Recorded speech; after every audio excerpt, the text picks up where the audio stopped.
All right.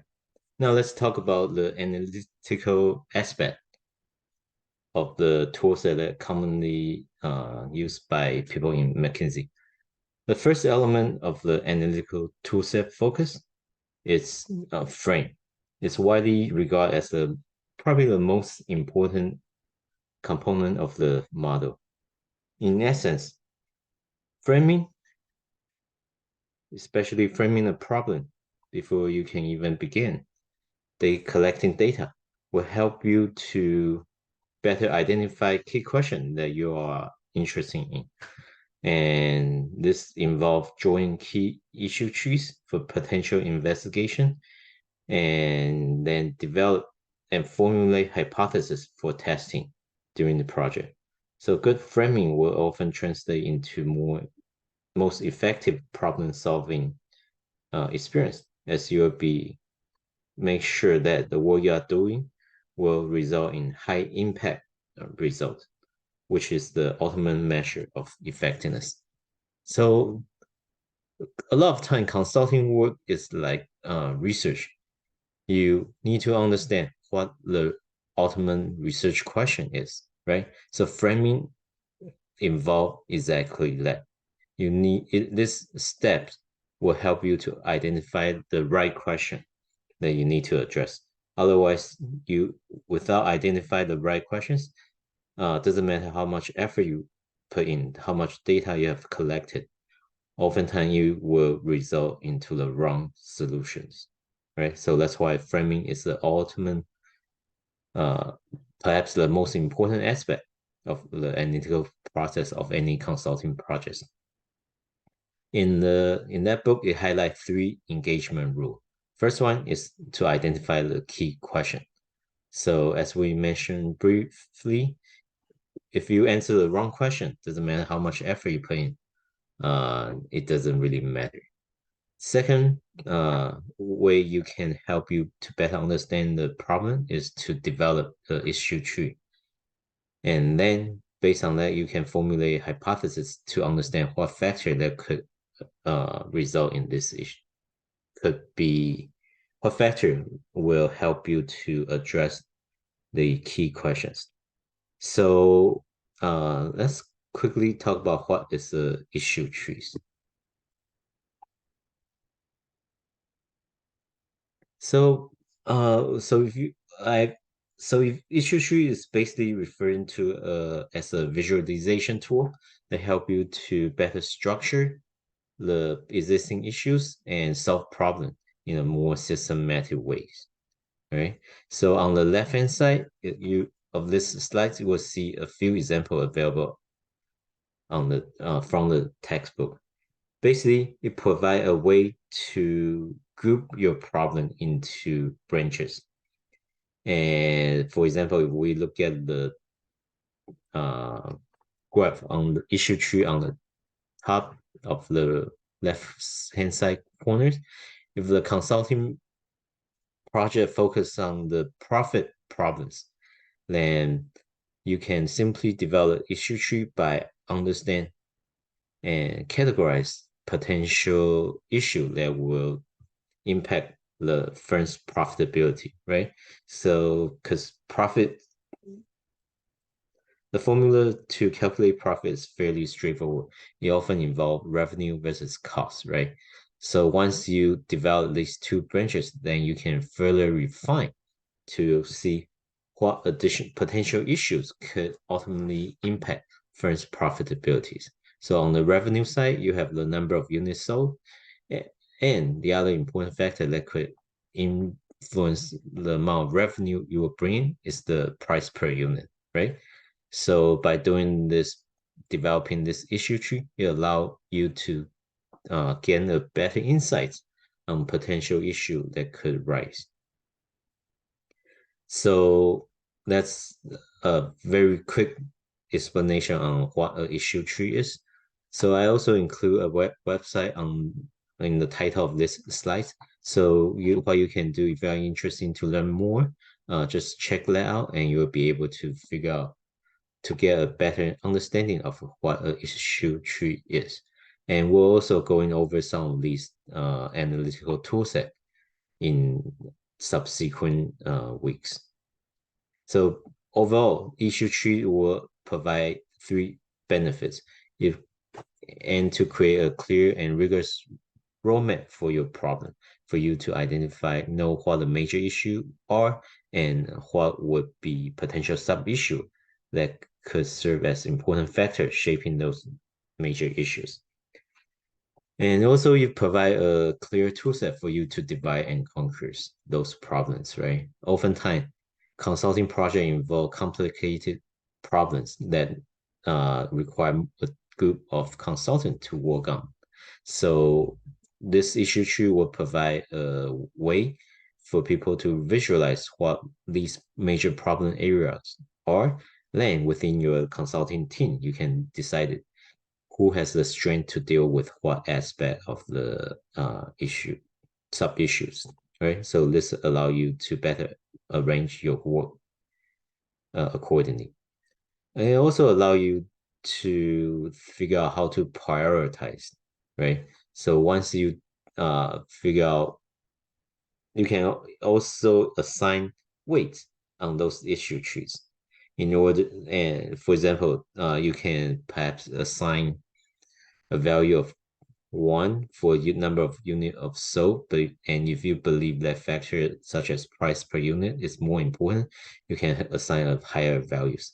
And doing this will create a more quantifiable way to prioritize these important issues that you may encounter.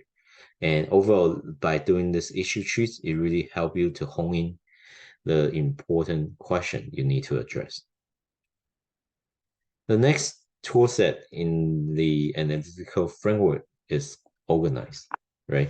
So once you have identified the research question, the question of hypothesis or a set of hypotheses you want to interested in, then organize would be focused to prioritize the content hypothesis with the aim in mind. This element may seem boring, but it's actually one of the very important steps to prepare a team for efficient problem solving.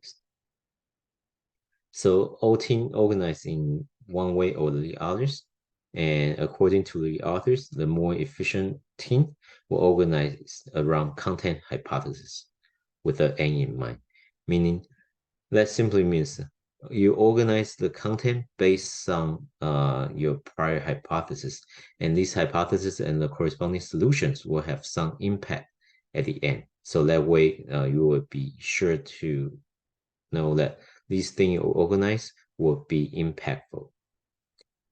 So that's one of the very good suggestions these books have provided.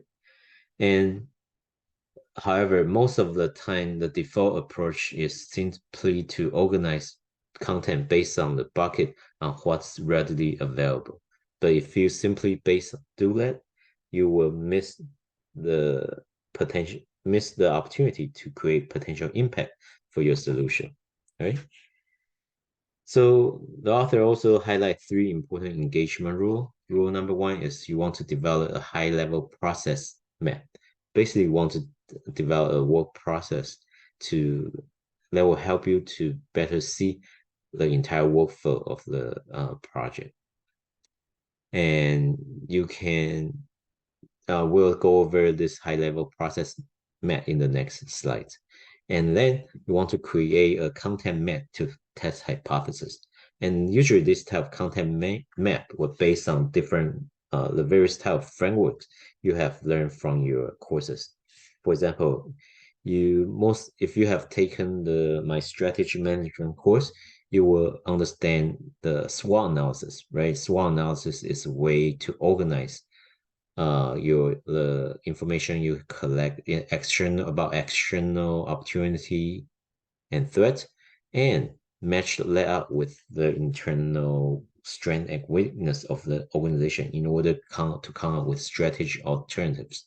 So if your project is about developing a business plan or develop a strategic analysis for a firm, then the SWOT analysis will help you to create a content map and enable you to know exactly what information you need to collect.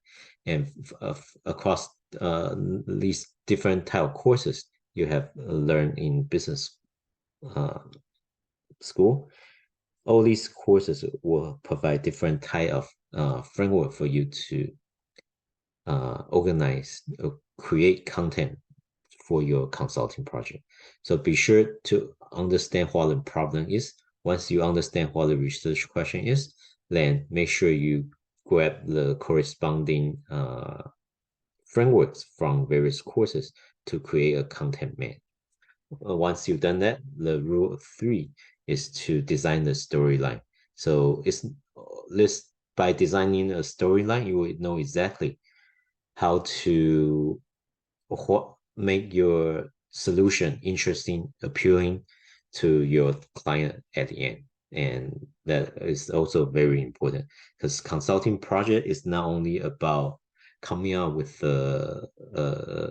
valuable, effective solutions. It also is about convincing your client that the solution you recommended is the most important one, the most effective one as well. By creating a storyline, it actually help you to figure out how to better motivate your question and your solution and present your solution accordingly, right? So let's take a quick look about a high-level process map. So this is an example from strategy.com. So this process map basically, if you any of you have taken project management course, process map will be one of the key tools that they have go over, right? Basically, it highlights the important steps. Think of this as a workflow of a particular problems that need to be modify or improve upon, right? You basically list out all the essential activity that need to take place in order to accomplish a certain task that you need to provide solution for. So by illustrating such process, it also provide another tool set for you to see what particular component of this process could be improved, or maybe you can streamline this process somehow, or maybe you will need to involve with different, or maybe different stakeholder would be responsible as well. All right, so this is a very quick 300 quick overview of what a process map look like. If you are more if you would like to learn more about this, check out lab link on the top of the this slide. And the next component of the focus framework is called collect, right?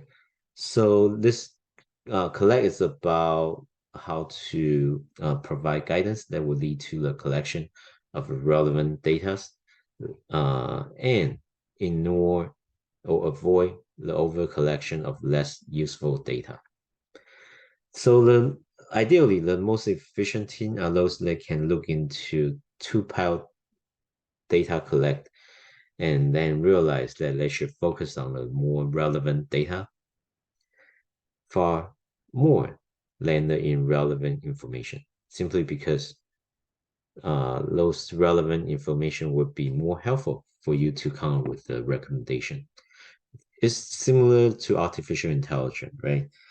If you feed the algorithm garbage data, then garbage in, garbage out, the solutions, the type of models you generated simply won't be effective nor useful. Same thing with consulting project, right? One important engagement rule they highlight is that design a ghost chart to exhibit necessary data. And which is important because by designing ghost chart, you are actually create outline that highlight what potential information they need to gather, and we'll talk a bit more in the next slide. Rule number 2 is to conduct meaningful primary research. And this could be in the form of interview or actually conduct some kind of surveys or field studies, right? Engagement number two is gather relevant secondary data. So the value of secondary data is that oftentimes secondary data will allow you to see either the best practice of the industry or detect industry trend, issue, opportunity, or threats, right? However, the weakness of secondary data is oftentimes secondary data will provide you a good summary of the overall picture. It doesn't allow you to hone in and identify firm specific problems or firm specific issues. So in order to do that, you need to go back to rule number two and conduct primary research. Oftentimes this will be done by doing uh, structured qualitative interviews, simply because there are not that many observation you can extract, you can do. But if your organization that you are consulting for is a large corporation, then maybe you can use field surveys or even conduct field experiment to detect issues or even to see how potential solution can be constructed. All right. So let's take a look at what is the ghost chart or so-called ghost stack. Other firms may refer this as the shell or skeletons of the final presentation. Basically, it's an early draft of a PowerPoint deck, right? So this website suggests four in benefit that a ghost deck will result. First, by preparing an early draft of such final PowerPoint presentations, it helps you to adjust the storyline before putting in too much work or collect too much information. So oftentimes when we tell a good stories, of those different components will need to be moved around, right? So by creating a ghost chart, it actually allow you to move things around to figure out the best flow of presentations. So that's the benefit of creating a ghost chart. And also it will help you align on the important content that will be required. It help you to identify the important information that you need to gather. So that's why developing a ghost chart would be helpful before you conduct primary or secondary research. Otherwise, you may end up waste a lot of effort doing all those research without and those finding uh, you got may not be useful. All right. So developing a ghost chart will help you to avoid wasting your time on collecting unnecessary data. It also help you to plan ahead on what need to be done with the pre-existing content. So it help you better organize those information for the final presentations. And most importantly, it basically provide you a blueprint to understand what additional information is needed and what else what other data need to be collected, right? So developing a ghost chart actually could be quite handy when you present your solution to the clients. And the fourth component is understand. So understand is an important aspect because as the team is gathering data, this data must be evaluated to determine the usefulness, right? The potential contributions to resolve or to issue or to prove or disapproving a hypothesis, the so-called so what, right? What's the meaning of what's the insight from this data for the project and for the client? There are three rules of engagement. The first rule is that identify the so what, right? You have the data. Okay, good. That means you have done your work collecting information.